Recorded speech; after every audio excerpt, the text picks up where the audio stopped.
નમસ્કાર દર્શક મિત્રો, પરસોત્તમભાઈ રૂપાલાને લઈને ક્ષત્રિય સમાજમાં રોષ વધી રહ્યો છે અને ક્ષત્રિયો કમલમ કાર્યાલયને ન ઘેરી શક્યા, પરંતુ રાજકોટની અંદર મહાસંમેલન યોજાણું, જેને લઈને ભારતીય જનતા પાર્ટીના મોટા નેતાઓના પણ હાથ પગ ફૂલી ગયા છે.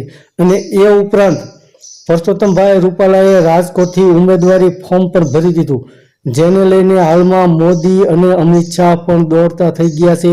કારણ કે ગુજરાતની અંદર ભારતીય જનતા પાર્ટી 26 સીટ જીતવાનો દાવો કરે છે અને ગુજરાત ભારતીય જનતા પાર્ટીનો ગઢ માનવામાં આવે છે.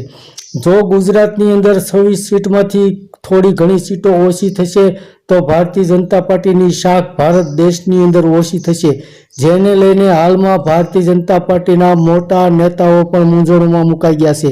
કારણ કે જો ભારતીય જનતા પાર્ટી ગુજરાતની અંદર ઓછી સીટ લાવશે તો ગુજરાતમાં એવું કહેવાશે કે ગુજરાતમાં ભારતીય જનતા પાર્ટીના ગઢના કાંગરા ખરી ગયા. તો જેને લઈને ભારતીય જનતા પાર્ટીના મોટા નેતાઓ અમિત શાહ, મોદી પણ મૂંઝવણમાં મુકાઈ ગયા છે. અને આ જે પરસોત્તમભાઈ રૂપાલાનો વિવાદનો મુદ્દો છે તેને લઈને હાલમાં ખૂબ જ મોટા પ્રમાણમાં મિટિંગો ચાલી રહી છે. ક્ષત્રિય સમાજ સાથે સમાધાનની ફોર્મ્યુલા તૈયાર કરવામાં આવી રહી છે, પરંતુ હાલમાં એનો અત્યાર સુધી તો કોઈ નિકાલ આવ્યો નથી. સમાધાનના પ્રયાસો નિષ્ફળ રહ્યા છે.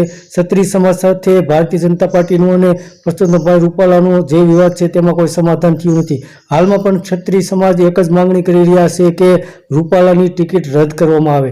જો આનો ફાયદો કોંગ્રેસને મળી શકે તેમ છે અને ભારતીય જનતા પાર્ટીને નુકસાન જઈ શકે તેવું પણ છે.